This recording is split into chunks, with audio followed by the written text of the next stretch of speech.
Hello everyone, welcome back to crypto all Telugu. Bit coin versus interlink ITL coin future comparison ఏంటో చూద్దాము. 2009 లో bit coin ఒక కొత్త concept తీసుకొచ్చింది. ప్రూఫ్ ఆఫ్ వర్క్ అంటే కంప్యూటర్ పవర్ ఉన్న వాళ్ళు మాత్రమే మైనింగ్ చేయగలిగారు. కానీ ఇంటర్లింక్ ఒక కొత్త కాన్సెప్ట్ తీసుకొచ్చింది, proof of person hood.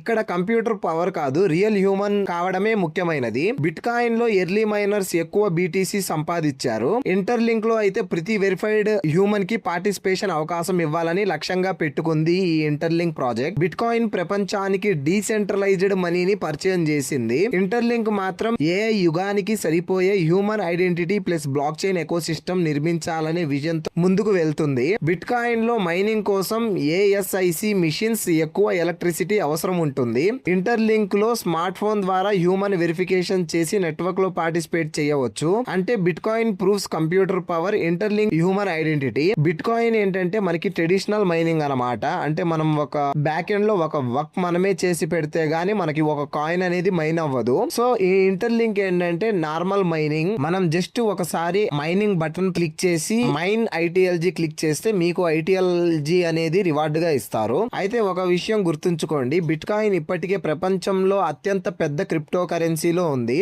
Interlink ఇంకా డెవలప్మెంట్ స్టేజ్ లో ఉన్న ప్రాజెక్ట్. దీని భవిష్యత్ adoption, ecosystem growth, token utility, market acceptance మీద ఆధారపడి ఉంటుంది. కాబట్టి ఐటీఎల్ తప్పకుండా బిట్ కాయిన్ ని దాటేస్తుంది అని ఎవరూ చెప్పలేరు. ప్రతి ఒక్కరూ స్వయంగా రీసెర్చ్ చేసి మాత్రమే నిర్ణయం తీసుకోండి. Future belongs not only to powerful computers but also to verified humans. మీ అభిప్రాయం ఏంటి? భవిష్యత్తులో human network concept bitcoin లాగా పెద్ద రివల్యూషన్ అవుతుందా? కామెంట్ లో మీ ఒపీనియన్ చెప్పండి. See you in the next video. Until then stay active, keep mining, keep shining. Jai Hind.